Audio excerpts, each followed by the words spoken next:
کائنات میں سب سے بہترین انسان نبی اور رسول ہوتے ہیں، اور اللہ نے اپنے محبوب پاک کو نبیوں کا امام بنایا ہے۔ اس فضیلت کو سمجھیں۔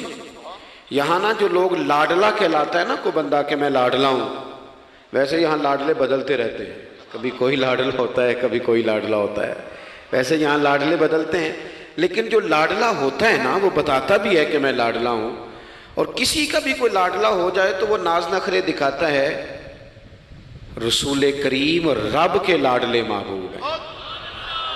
لیکن جو بات میں نے آپ کی خدمت میں عرض کرنی ہے، آپ اس پر توجہ کریں گے۔ حضور امام الانبیاء ہیں، اللہ کے محبوب ہیں، نبی پاک علیہ السلام کا پتھروں نے کلمہ پڑھا ہے، چاند حضور کے اشارے پر ڈوبتے ہوئے واپس لوٹ آیا ہے، سورج ڈوبتے ہوئے آ گیا ہے، چاند کے 2 ٹکڑے ہوئے ہیں، یہ ساری حضور کی شانیں۔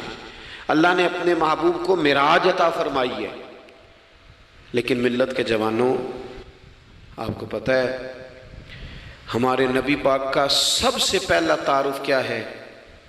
حضور کا سب سے پہلا تعارف یہ ہے کہ یہ صادق اور امین ہے، یہ سچ بولتے ہیں۔ حضور کے اسوہ نور کی پہلی بات جو لوگوں کے سامنے آئی تھی وہ یہ تھی کہ یہ صادق ہیں، یہ سچے ہیں، یہ جھوٹ نہیں کہتے۔ آپ کو پتہ ہے رسول پاک صلی اللہ علیہ وسلم سے پوچھا گیا تھا، حضور مومن کنجوس ہوتا ہے؟ فرمایا کبھی ہو جاتا ہے۔ یا رسول اللہ مومن بزدل بھی ہوتا ہے؟ فرمایا کبھی ہو جاتا ہے۔ یا رسول اللہ مومن جھوٹ بولتا ہے؟ تو میرے کریم نے فرمایا نہیں، میرا مومن جھوٹ نہیں بولا کرتا۔ حضور کا جو پہلا تعارف ہے نا، یہ جو حضور کی 40 سالہ زندگی ہے نا، اسے نبی پاک علیہ السلام نے اپنی نبوت کی دلیل کے طور پر بیان فرمایا ہے۔ فرمایا فَقَدْ لَبِثْتُ فِيكُمْ عُمَرًا مِّن قَبْلِهِ أَفَلَا تَعْقِلُونَ۔ محبوب آپ ان سے کہہ دے میں نے تمہارے بیچ وقت گزارا ہے، تمہیں عقل نہیں؟ کوئی میری طرح کا سچا دیکھا ہے تو دکھاؤ۔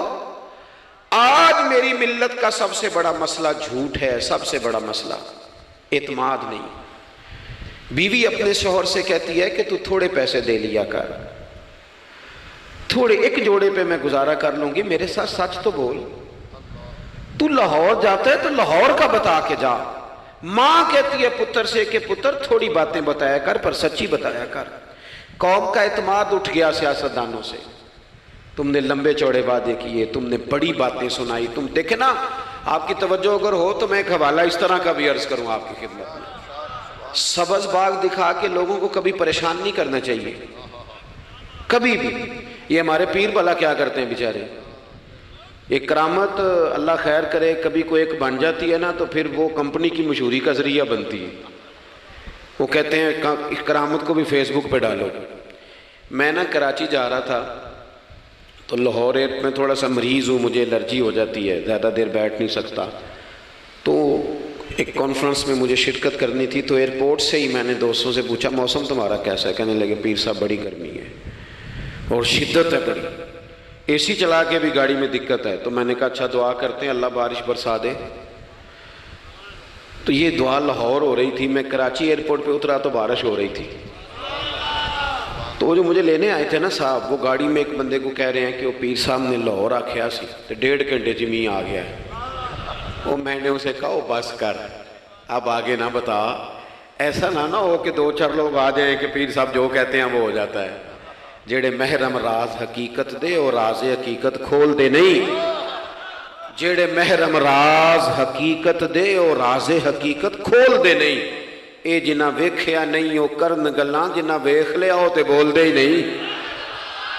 اس لیے یہ اس طرح کرامتوں کو نا کمپنی کی مشہوری کا ذریعہ، ہمارے سیاستدان، ہمارے بڑے لیڈران وہ سبز باغ دکھا دیتے ہیں۔ آپ تھوڑی باتیں کریں، محدود کریں، مختصر کریں۔ دیکھیں اللہ کے محبوب علیہ السلام سے طائف والوں نے کہا تھا، جب حضور علیہ السلام نے دین کی تبلیغ کی تو سیرت میں یہ عنوان بھی ہمیں ملتا ہے، یا رسول اللہ صلی اللہ علیہ وسلم اگر آپ کو کل حکومت ملتی ہے تو ہمیں حصہ ملے گا؟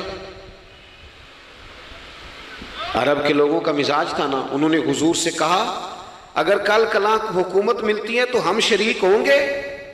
تو حضور مسکرائے، اور میرے نبی پاک کو حکومت ملنے کا پاک کتنا زیادہ تھا کہ مکے سے ہجرت کر رہے ہیں، مدینہ شریف ابھی پہنچے نہیں، رستے میں سراقہ بن مالک سے کہہ رہے ہیں کسریٰ کے کنگن آئیں گے، یعنی حضور بتا رہے ہیں کہ سپر پاور بھی ساری یہاں آ جائے گی۔ حضور تو خندق والے دن ایک ہتھوڑا مارتے تھے تو فرماتے تھے روم فتح ہو گیا، دوسرا مارتے تھے تو کہتے تھے ایران فتح ہو گیا۔ یہ بخاری میں چیزیں آپ کو ملیں گی۔ حضور کو کامل یقین تھا کہ اذا جاء نصر اللہ والفتح، کامل یقین تھا کہ ان فتحنا لک فتحا مبینا، یہ ہوگا سارا کچھ۔ لیکن انہوں نے جب کہا نا ہمیں حصہ ملے گا تو حضور مسکرائے، فرمایا تم کہتے ہو حکومت تمہیں ملے گی، فرمایا بھائی سنو، حکومت اسے ملتی ہے جسے اللہ عطا کرتا ہے۔ بات ختم کر دی۔ سچ بولیں زندگی میں، سچی بات کریں۔ اللہ کے رسول صلی اللہ علیہ وسلم نے ہمیں پہلا سبق سچ کا دیا۔ اسے سادی تقریر نہ سمجھنا، یہ عنوان دین ہے۔ اپنی زندگی سے جھوٹ کو نکال دیں۔ آپ جو تھوڑی باتیں کر لیں پر جو کہیں اس پر کھڑا ہونا سیکھیں۔ اپنی زندگی کے اندر استقامت کا نور لائیں۔ جوانوں، کبھی بھی جھوٹ کی بنیاد پر رشتے نہ قائم کرنا۔ آتے ہیں رشتہ دیکھنے والے تو کوئی باتیں سناتے ہیں، ہمارے گھر والے ہو بیٹا تو ولی ہوتا ہے، کیا بات ہے؟ اور پھر بعد میں یہ حالت ہوتی ہے کہ اماں کہتی ہے میں آپ بڑا سمجھانی ہے، انہوں میری بھی نہیں سنتا۔ تو وہ رشتہ دیکھتے وقت تو آپ نے کہا تھا کہ بہت بڑا درویش ہے۔ آپ اور بچی والے بھی کچھ ایسے کام کرتے ہیں، رشتہ کرانے والے سے کہتے ہیں ہم نے کار بھی دینی ہے۔ کیوں آپ نے لالچ پیدا کیا؟ کیوں پہلے آپ نے خرابیاں کی؟ اپنی زندگی میں سچ بولیں، سچی بات کریں۔ کبھی بھی کوئی ایسا کام نہ کریں جس سے کہ لوگوں کی طبیعت ایسی ہو کہ لوگ سمجھیں کہ یہ لوگ تو غلط بیانی کے عادی ہیں۔ دیکھیں بخاری میں موجود ہے، سیرت کی تمام کتابوں میں الفاظ کے اختلاف کے ساتھ یہ اپنی اصل کے ساتھ یہ چیز ہر جگہ موجود ہے۔ حضرت ابو سفیان رضی اللہ تعالیٰ عنہ بعد میں مسلمان ہوئے، فرماتے ہیں میں جب شاہ روم کو حضور کا خط گیا تھا نا ہرقل کو، حضور صلی اللہ علیہ وسلم نے اس سے کہا کہ کلمہ پڑھ لو، خطوط لکھے نبی کریم نے۔ اس نے کہا یہاں ڈھونڈو کوئی عرب کا سردار اگر آیا ہو تو میں ملنا چاہتا ہوں۔ ابو سفیان کہتے ہیں میں بغرض تجارت وہاں موجود تھا، مجھے لوگ پکڑ کے بادشاہ کے پاس لے گئے، میں کلمہ نہیں پڑھتا تھا۔ جب کوئی کسی کا مخالف ہوتا ہے تو اس نے کوئی کہانی بھی یاد کی ہوئی ہوتی ہے۔ ان لوگوں نے کہانی بھی یاد کی ہوئی تھی، معاذ اللہ جادوگر ہیں، شاعر ہیں، یہ کہانیاں بھی سناتے تھے۔ کہتے ہیں کہ مجھے وہ لے گئے، بادشاہ کے سامنے کھڑا کر دیا۔ اب بادشاہ نے سوالات پوچھے، میں کوئی حق میں نہیں تھا کہ میں حق میں باتیں کرتا، میں تو اس وقت تک کلمہ نہیں پڑھتا تھا اور جو کفار کہتے تھے وہ ساری باتیں میں نے کرنی تھی۔ کہتے ہیں بادشاہ نے اپنے دربار میں کھڑا کر کے سوال کیے، بڑے سوال پوچھے، بڑے میں نے جواب دیے، بڑے سوال پوچھے۔ یہ بھی پوچھا کہ ماننے والے ان کے غریب ہیں کہ امیر ہیں؟ میں نے کہا نہیں، ماڑے ماڑے بندے ہیں۔ میلاد کے جلوسوں میں بھی ماڑے ماڑے بندے ہی جاتے ہیں، ماڑے ماڑے ہیں، غریب لوگ ہیں۔ اس نے یہ بھی پوچھا کہ ماننے والے بڑھ رہے ہیں یا گھٹ رہے ہیں؟ میں نے سارے جواب دیے۔ او ملت کے جوانوں، خدا را میری بات سننا۔ ابو سفیان کہتے ہیں غیروں کا دربار، سوال کرنے والا بھی کلمہ نہیں پڑھتا، ابھی جواب دینے والا بھی کلمہ نہیں پڑھتا۔ اس نے مجھ سے کہا کہ آپ نے بتایا کہ آپ رشتے میں چچا ہوتے ہیں، یہ بتاؤ وہ جنہوں نے اعلان نبوت کیا ہے کیا کبھی انہوں نے جھوٹ بھی بولا ہے؟ آج لوگوں نے نام نہیں بدل دیا جھوٹ کا، کچھ نے بہانہ نام رکھ دیا جھوٹ کا، جی میں نے بہانہ کر دیا تھا۔ کچھ کہتے ہیں جی جی وہ تو میں نے تو بس ایسی بات، وہ تو میں نے مذاق کیا تھا۔ جھوٹ کے نام نہیں بدل دیے لوگوں نے۔ ابو سفیان کہتے ہیں مجھ سے بادشاہ کھڑا کر کے پوچھنے لگا کیا کبھی انہوں نے جھوٹ بھی بولا ہے؟ ابو سفیان کہتے ہیں کہ لمحے کے لیے میرے دل میں آیا کہہ دوں کہ بولا ہے۔ پھر میں نے کہا ایک تو یہ عرب کی وفاداری کے خلاف ہے، اور دوسرا میں کہوں گا وہ جادوگر ہیں تو شاید کو ایک سیکنڈ کے لیے توجہ کرے، میں کہوں گا وہ شاعر ہیں شاید کو توجہ کرے، اور مدینے والے نے جھوٹ بولا یہ تو مانے گا ہی کوئی نہیں۔ سنو سنو، جن چیزوں کو معمولی سمجھ کے ہم نے رائج کیا وہ ہمارا وقار لے گئی۔ دنیا ہم پر اعتماد نہیں کرتی۔ ہم اس ملک میں بستے ہیں جہاں زلزلہ بھی آئے تو غیر ملکی امداد کرنا چاہیں تو وہ کہتے ہیں حکومتوں کے ہاتھ میں نہیں دیں گے، خود جائیں گے۔ ہمارا یہ حال ہو گیا ہے کہ قوم پر اعتماد اٹھ گیا دنیا کا۔ ہمیں پلٹنا ہے، ہم نے دیکھنا ہے ہمارا رویہ کیا ہے، ہمارا انداز کیا۔ تھوڑی کر لیں باتیں کو ضروری ہے صبح شام بولنا، تھوڑے کر لیں باتیں۔ تھوڑے دعوے کر لیں کوئی ضروری ہے؟ سنو میرے عزیز، ابو سفیان کہتے ہیں کہ اس نے کہا کبھی جھوٹ بھی بولا ہے؟ میں سوچ میں پڑ گیا۔ بادشاہ نے پھر دوہرا کے کہا سردار چپ کر گئے ہو، میرے آخری سوال کا جواب دو، کیا کبھی اس کریم نے جھوٹ بولا ہے؟ ابو سفیان کہتے ہیں میرے ہاتھ میں چھڑی تھی، میں نے وہ زمین پر رکھی اور میں کھڑا ہو گیا، میں نے کہا سردار سن، وہ میرے رشتے میں بھتیجے ہیں، میری بڑی مخالفت ہے، میں نے ان کے خلاف جنگیں لڑی ہیں، کبھی وہ غالب آئے کبھی میں غالب آیا، آج تک میں لڑ رہا ہوں، لیکن میں ایک بات تمہیں ذمہ داری سے کہتا ہوں، میں غیر نہیں ہوں، وہ میرے بھتیجے ہیں، میں نے ان کو ماں کی گود میں بھی دیکھا ہے، دادا کے کندھوں پہ بھی دیکھا ہے، چچا کے گھر میں بھی دیکھا ہے، ختیجہ کا دولہا بنے بھی دیکھا ہے، زینب سے لے کر فاطمہ تک بیٹیوں کو گود میں کھیلتے بھی دیکھا ہے، میں نے انہیں بدر اور احد میں آتے بھی دیکھا ہے، میرے سامنے پیدا ہوئے اور میرے سامنے ان کے بالوں میں سفیدی آئی، مخالفت اپنی جگہ پر میں تمہیں یہ بات ذمہ داری سے بتاتا ہوں، اس محبوب کی زبان سے جو بھی نکلتا ہے حق اور سچ ہی نکلا کرتا ہے۔ وہ اسیر دشمن کی چاہ میں بھی، مخالفوں کی نگاہ میں بھی وہ امی ہے، صادق ہے، معتبر ہے، میرا پیغمبر عظیم تر ہے، میرا پیغمبر عظیم تر ہے، میرا پیغمبر عظیم تر ہے۔ ابو سفیان کہتے ہیں میں یہ لفظ کہے تو کتنے ہی لوگ دربار میں رو پڑے، ایک سناٹا چھا گیا، کوئی صحابی نہیں وہاں، کوئی نعرہ لگانے والا نہیں، کوئی اپنا نہیں، لوگ رو پڑے۔ کہتے ہیں بادشاہ نے چادر اٹھائی کندھے پہ رکھی، کچھ دیر سوچتا رہا، پھر وہ چل دیا۔ میں نے پیچھے سے آواز دی، میں نے کہا تو نے اتنے سوال پوچھے، میں نے اتنے جواب دیے، کوئی رزلٹ بھی تو بتانا کیا نکلا، نتیجہ کیا ہے؟ تو بادشاہ نے پلٹ کے میری طرف دیکھا، کہنے لگا سردار نتیجہ تو نکل آیا نا یار، جس بندے نے بندوں سے جھوٹ نہیں بولا وہ یہ جھوٹ کیوں بولے گا کہ میں اللہ کا رسول بن کے آیا؟ اس نے او میرے بھائی اپنی زندگی میں سچ لاؤ، خدا را ہمارے گھروں سے لے کر حکومت کے ایوانوں تک ضرورت سچ کی ہے، ضرورت سچ کی ہے۔ دوسری بات، اپنی زندگی میں دیانتدار ہو جائیں، چھوڑ دے سامنے والا کیا کر رہا ہے، میں اپنے اس ممبر سے دیانتدار ہوں کہ نہیں، یہ میں نے اللہ کو جواب دینا ہے، میں نے اتنی عزت سمیٹی ہے دین کے نام پہ سمیٹی ہے، میں نے اللہ کو جواب دینا ہے۔ ہم سارا دھیان دوسروں کا رکھنے لگ گئے۔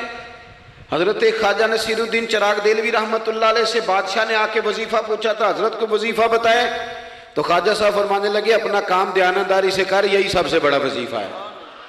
اپنی زندگی میں دیانتداری، امانت داری، آپ اس طرح کے ہو جائیں کہ آپ جس طرح آپ سمجھے نا کہ یہ حرام جانور ہے تو میرے منہ میں جائے گا تو مجھے الٹی آئے گی۔